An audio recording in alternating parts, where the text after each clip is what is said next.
Uh, Good evening to everyone. Ayan sige. Total, sabi ko nga, bigay lang tayo ng konti kasi ako sabi ko nga wala akong pakialam doon sa away ng sino man. Pero meron kasi ako napanood na isang live pinorward sa akin. Sabi ko sige, bibigay tayo. Sabi ko nga pagbibigyan natin. Ako kaya ko naman tumindig sa sarili kong paa. Sige. Eto manood ka, Epal M. Sabi ko nga hindi naman ako umaatras. Wala akong, sabi ko nga dala ko sarili ko. Hindi ko kailangan magpa-interview kung kani-kanino. Wala akong pakialam sino kaaway mo. Wala rin akong pakialam doon sa mga nagsasabi na may napala ako nung panahong masagana siya.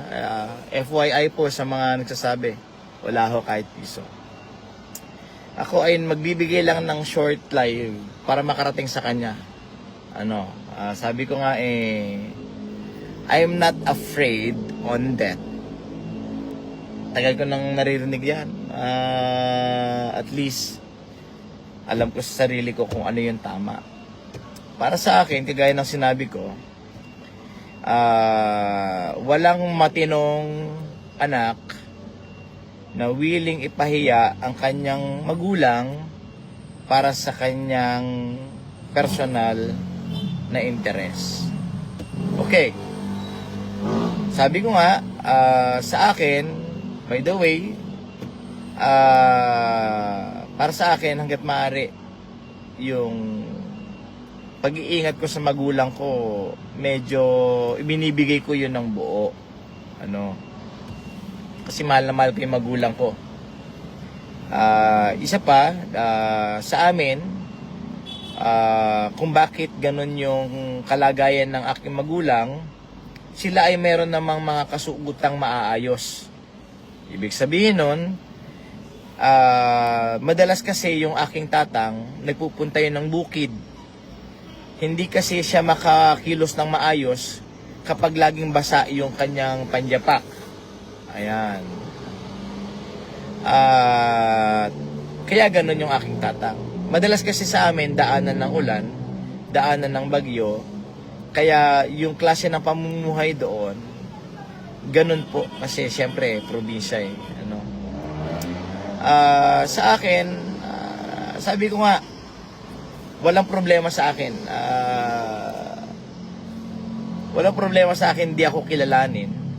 Sabi ko nga kung pwede nga lang mamili ng apelido, ginawa ko na Kung pwede nga lang magpalit ng pangalan dahil sa kahihiyan na inaabot ko, ginawa ko na. Kaya lang wala ho Yung pong mangusin na minana ko sa aking tatang, yun ho talaga yung pangalang paninindigan ko. Kaya lang po, dahil nga sa iilang tao o isang taong gumagawa ho ng kabalbalan sa buhay, damay ho kahit hindi namin ho kamag-anak. Tama ho ba? Ako ay nag-live lang para basagin ko lang yung trip ni Epal M. Epal M, makinig ka. Sige, uumpisa, iisa lang ako, hahapyaw lang ako. Hahapyaw lang ako. Una, yung nanang ko po ay malakas pa. Bagamat siya po ay may edad na, kaya pa naman ho niya na lumakad at makakilos sa bahay. Hindi po niya kailangan ng caregiver. Ulitin ko. Wala hong caregiver sa bahay namin. Kasi ho, ang kinukuha na lang ng caregiver, paralisado, bedridden. At least may isa na akong meron na akong isang sinasabi. Para maintindihan mo lang, FLM, hindi ako takot sa'yo. Para sa akin, mas mapalad lang na hindi mo ako kinikilalang kapatid. Kasi, sabi ko nga, yung dala kong apelido, na minsan mong ginamit, naging bangungot sa buhay ko. Yun ang totoo. Ano? Ayan. At least, etong live na to, aware ako na iikot ito sa social media group. Sabi ko, wala akong pake. Ang hinihiling ko lang talaga doon sa mga basher ni FLM, o basher mo, FLM, wag lang idamay yung nanang ko dahil sa katarantaduhan mo. Ako ay nandito kasi nananahimik yung buhay nila, ginulugulo mo. Yun ang totoo. Nananahimik yung buhay nila, pupunta ka doon, magyayabang ka, wala akong pakialam sa kayabangan mo kahit na ikaw ang pinakahari ng kayabangan. Wala akong problema, walang problema doon. Pero yung problema, yung nananahimik na buhay ng magulang ko, o sabihin mo nang hindi ako kinikilala, okay lang. Kasi ganun ko sila pinahahalagahan. Ganun ko kamahal yung magulang ko kahit hindi ako binigyan ng importansya bilang ako. Okay lang yun. Ayan ha. Isahan ko na ha. Doon sa sinasabi ho ni FLM na may caregiver ang nanay ko, ang nanang ko, hindi pa ho bedridden ang nanang ko. Siya ho ay may malakas pa. Ang nanang ko ay may kakayanan pang makatayo sa kanyang mga bisig, sa kanyang mga paa. Hindi ho niya kailangan ng caregiver. At ang sabi ko ho sa sarili ko, kung sakaling wala ng kakayanan yung magulang ko, ako ang mag-aalaga. Kasi ganun ko po kamahal yung nanang ko. Maliwanag yun. Pero dahil sa kahambugan ni FLM, sabihin ba naman niya na may caregiver ang nanang ko, 2,400 ang sweldo araw-araw, isa hong kasinungalingan yun. Ako ho magsasabi. Isa hong katarantaduhan yon na may caregiver ang nanang ko at 2,400 ang sweldo. Wala hong caregiver ang nanang ko. Isa yun. FLM, makinig ka. Sabi ko nga wag mo akong umpisahan. Kaya kong tapusin. Ano? Ayos? Mahaba ang pasensya ko kasi may iniisip akong mga taong ayoko nasasaktan. Pero dahil sa sinimulan mo, sige, walang problema kahit saan tayo umabot. Handa ako dyan. Kasi sabi ko nga, tinatanggap ko lahat ng batikos ng maraming tao. Tinatanggap ko lahat ng kahihiyan hanggat kaya ko pang manahimik. Pero sabi mo nga, hindi mo ako kinikilalang kapatid, okay lang yun. Walang problema doon.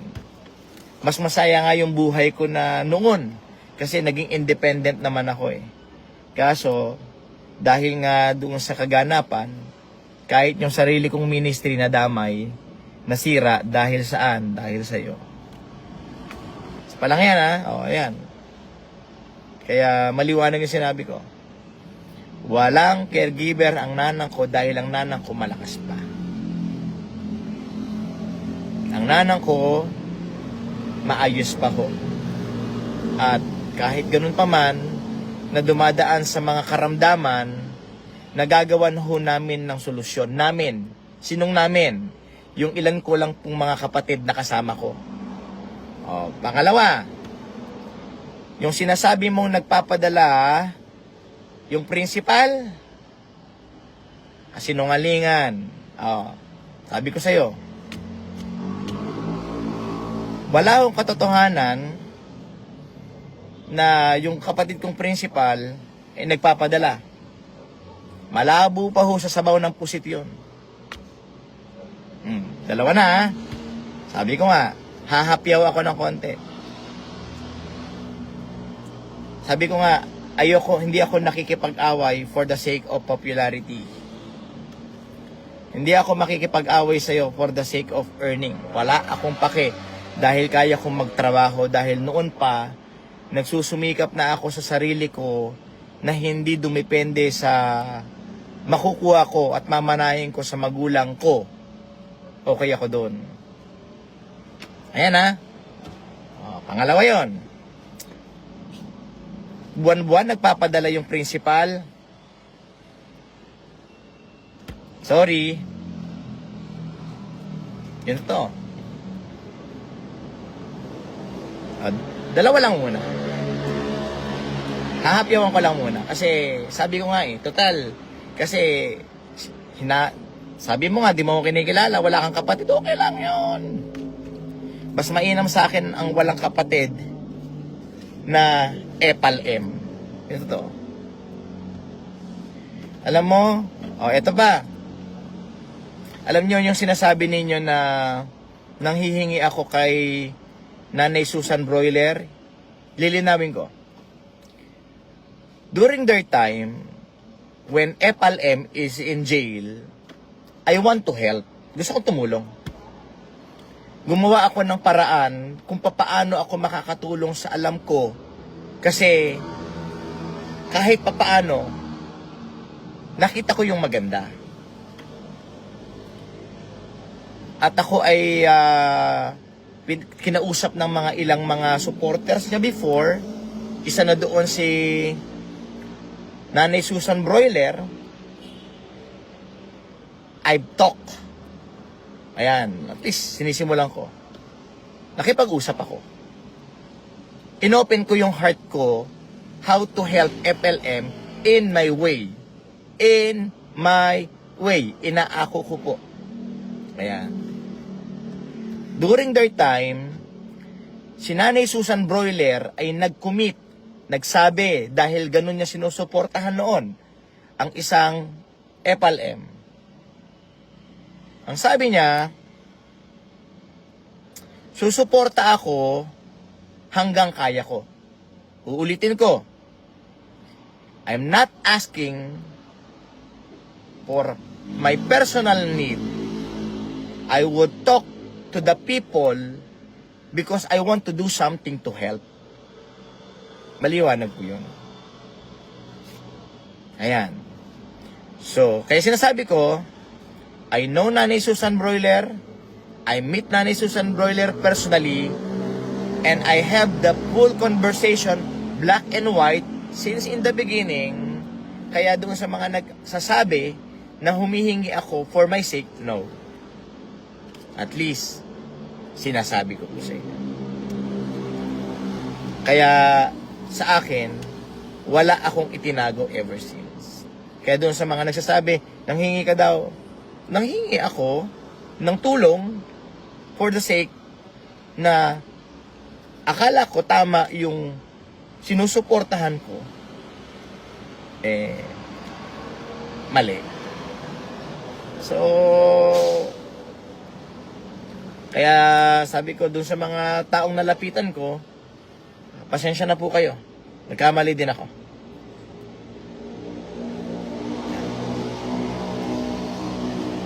Pasensya na po kayo, nagkamali din ako Kumbaga,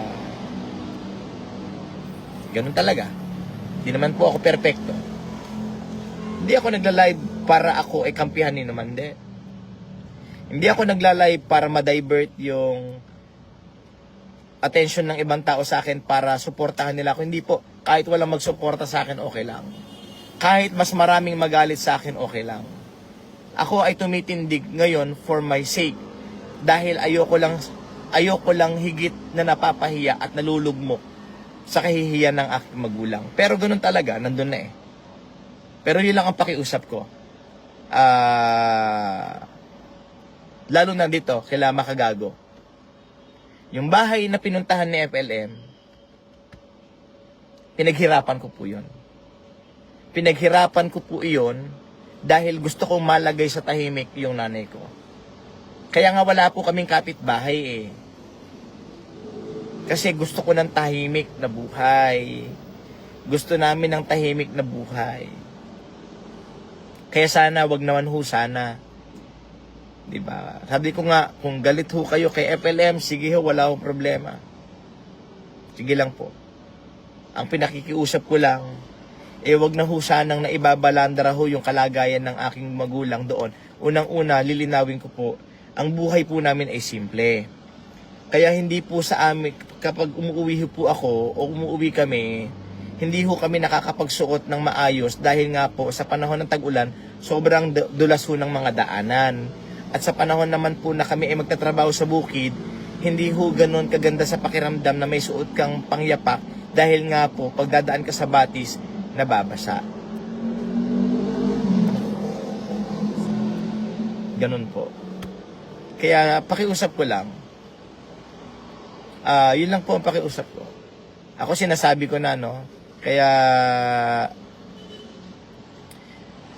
una, sinabi ko na dalawa lang muna, hahapyaw lang ako, no? Wala ho akong problema. Di ko ho kailangan ng simpatsya ni naman. At doon po sa mga nagko-comment na magpa-interview ka kay MG, hindi ho. Ako sinasabi ko lang ito kasi total, kaya sinabi ko naman. Sampulan niya ako, di ho ba? Okay. Una, binabasag ko lang ho yung katotohanan, yung trip. Wala hong caregiver ang nanang ko dahil malakas pa yung nanang ko. Hindi ho kailangan ng caregiver ng taong malakas pa at kaya pa. No? Ganun lang ho kasimple yun. Wala ho akong pakialam kung marami ho siyang posting na bili, wala ho ako doon. Ang sa akin ho, yung kung saan ang napag-iingatan ko yung buhay ng aking nananahimik na magulang, wala akong problema sa akin. Yun lang ho sa akin. Kasi sabi ko nga ho, never ko hong dinala ang aking nanang sa kahihiyan. O ang aking tatang sa kahihiyan.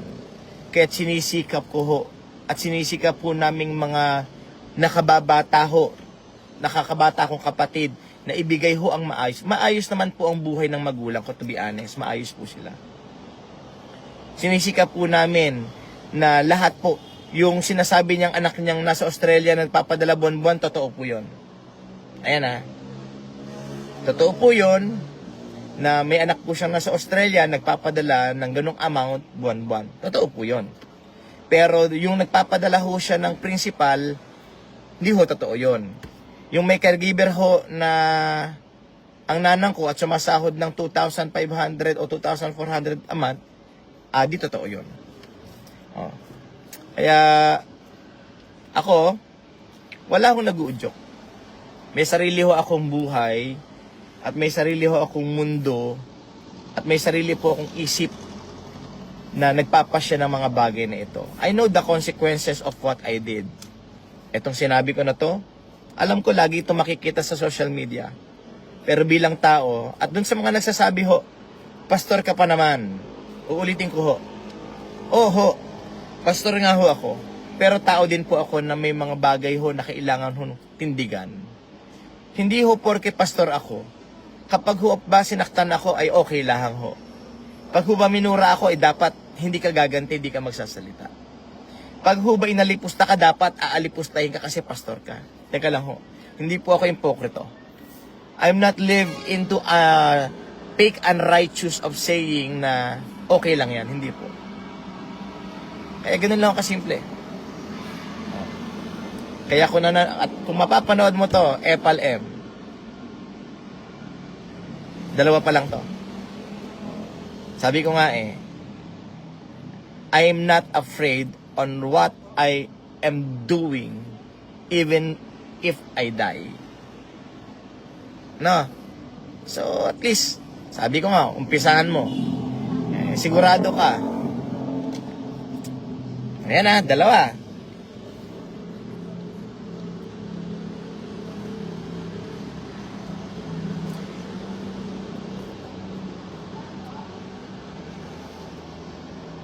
Ako pa talaga ang pinatawad po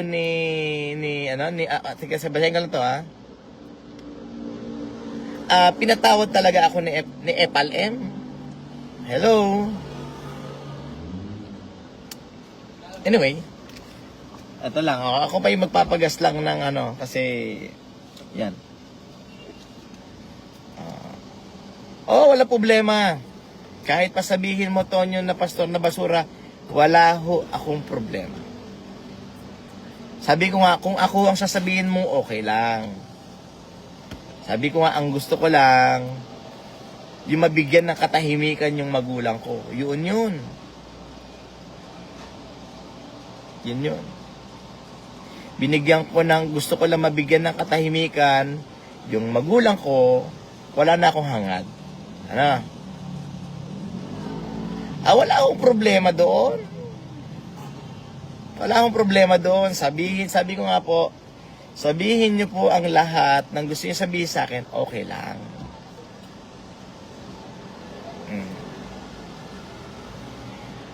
Alam niyo ho, sabi ko nga, hahapyaw lang ako. Ano? Oh.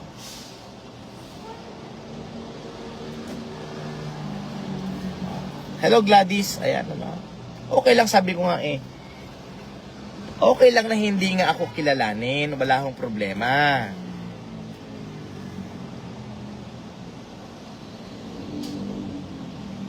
Napapagas ako kaso nga lang mahal Okay lang yan. Katrabaho naman ako Okay lang, sabi ko nga, kung po pwede nga lang hong pumili ng kapatid diba? Wala pa ako dyan sa tackle na yan. Kasi ako, ang sinasabi ko lang, una dun muna tayo. Di ko nga alam ba't pumunta siya dun Kasi una, hindi naman ako umuwi sa amin. Kasi may sarili akong buhay. May sarili akong buhay na kailangan pong harapin at tayuan. Kaya po ako, matagal po ako, since I was 12 years old, wala na po ako sa poder ng aking magulang.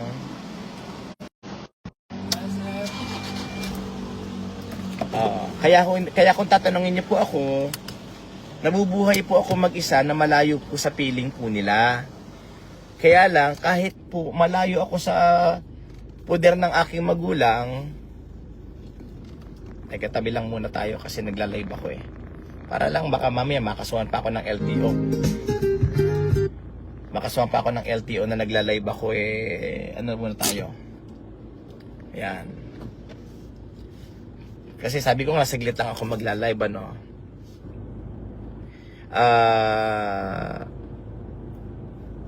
Nandun na Uulitin ko, kaya pinapaliwanag ko. Ang buhay po namin sa probinsya, hindi ho mauunawaan ng karamihan. Pero maiintindihan po ito ng mga magsasaka o ng may mga sinasaka. Kami ho ay kami hong mga anak na, o sabihin natin hindi na ako anak na in-acknowledge. Yung mga kapatid ko po na sumunod sa akin, sinikap po namin maibigay sa magulang namin yung maayos na pamumuhay. Meron po silang magagandang mga gamit.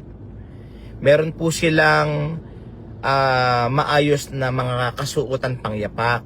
Kaya lang po, sa tuwing pupunta ho ang aking tatang sa kabukiran para ho tignan ho yung aming mga pananim, hindi ho siya komportableng nakapangyapak kasi nga ho pagbasa o mabasa, pag dumaan sa batis, madulas po. Ayan.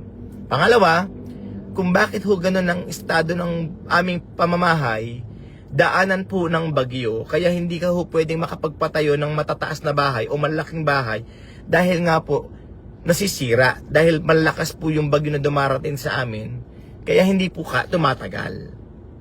Ano? So, pangalawa. Pangatlo, bas pinipili po namin ang manirahan sa lugar na yun dahil tahimik. Ayan, at least sinabi ko na po sa inyo. Hindi ko kailangan magpa-interview, sabi ko nga sa inyo. Salamat Gladys, ano. Ganito yan. Sabi ko nga, hayaan nyo, darating tayo dyan. Ako naman, sinabi ko naman kanina, abangan ni FLM yung aking live. Magsisimula ako. Diba? Teka lang. Lilinawin ko lang to. Buti pa nga, sabi niya, si FLM. binisita si nanang, tatang niya, nagbigay ng malaking ayuda. Ganito yan. Si Epal M, mayabang sa ibang tao. Ayan. Si Epal M, mayabang sa ibang tao, kaya niya ibigay lahat. Pero sa pamilya, malabo pa ho sa sabaw ng pusit yan. Ayan ha. Ganun ho katotoo yun. Andun pa lang ako. Kaya kung sinasabi ninyo na pumunta siya doon para magbigay, hindi ho siya nagbigay para sa amin. Siya ho ay nagbibigay ho para sa mga ibang tao. Ganun ho katotoo yun. Kaya ako, masasabi ko, never pa ho akong tumanggap ho sa kanya at never ho ako nanghingi sa kanya. Ganun lang po kasimple yan. Okay? So, sabi ko, dalawa lang. O, ito. Lilinabi ko lang. Doon sa caregiver issue. Di ho totoo yun. Doon ho sa anak ho niyang principal daw na nagpapadala kuno sa kapatid niya na principal. Mas lalo pa hong malabo sa sabaw ng pusit yun. Pero yung bunso po, yung nasa Australia, ay yun totoo yun. Nagpapadala po yun. Hindi po sumablay yun kasi ganon po nun kamahal ang nanang nila. Sabihin na natin, hindi ako kinilala, wala pa problema doon. Okay na yun. Yung nanang namin, ayan, nanang na rin ako. Binigay po namin ang lahat. Ganun lang kasimple yun. Kasi, uulitin ko, kaya pa ho ng nanang kong tumayo. Hindi ho niya kailangan ng caregiver. At nagpapasalamat ako doon sa aking kapatid na isa na sumunod sa akin. Siya po ang kasama ng aking magulang. Siya po ang tumitingin at nagbabantay.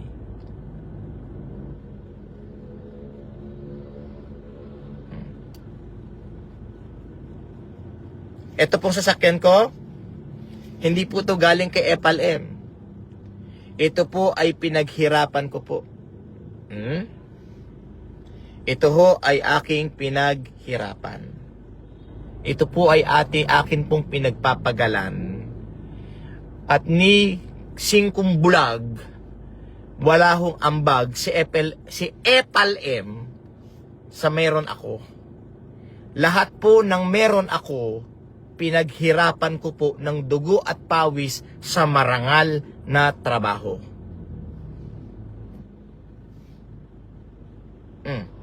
Yun po yung totoo. Kaya kung tatanungin niyo po ako sa mga sasakyang ginagamit ko, ito po ay aking pinagpapaguran. Ito po ay hulugan. Ayan na, hulugan. Maliwanag po yun. Ayan. Teka lang po, usad ko lang kasi naka-live ako eh. Eto, nakapark na nga ako dito. At least, nagiging maayos to. Kasi baka masita po ako ng LTO kaya nagpa-park ako. Kasi ayoko mag-drive ng nagbibideo ng nagda-drive. Bawal po yun. Kasi meron po yung kaso na Republic of Act, blah blah blah. Sa tawag ito, anti-driving, anti-distract, meron tawag din anti-distracting driving, ADA. Ayan.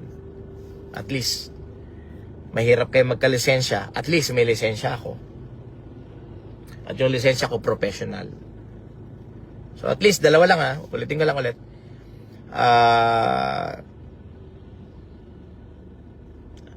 Doon lang muna ako sa dalawa. Wala pong caregiver ang nanang ko. Dahil malakas pa ho ang nanang ko. Katatapos lang po niyang magpagamot sa kanyang karamdaman, siya po ay nandito noon sa akin. Siya po ay nagbakasyon sa akin. Pero nung panahong may sakit po siya, nasaan si Epal M? Yan na. At least dyan pa lang. Pangalawa, uulitin ko ulit. Pinagsusumikapan namin, pero hindi siya kasama.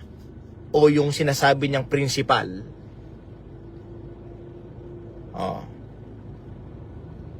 Sinisikap namin maibigay sa magulang namin lahat nung marangiyang kailangan niya kahit meron na sila sa paraang alam namin. O at least, yan pa lang. Kasi, salamat naman at hindi niya ako kinilala. Okay lang yon. Congrats. At least, sabi ko nga, pahapyaw lang. See you. Kasi kailangan ko na mag-drive. Kasi po, ako po'y magtatrabaho muna. Dahil, wala po akong ibang po pwedeng asahan kundi ang aking sarili. At hindi po ako aasa sa ano man at sa sino pa man. Yun po yung totoo. Kaya, congrats, Mr. FLM. God bless.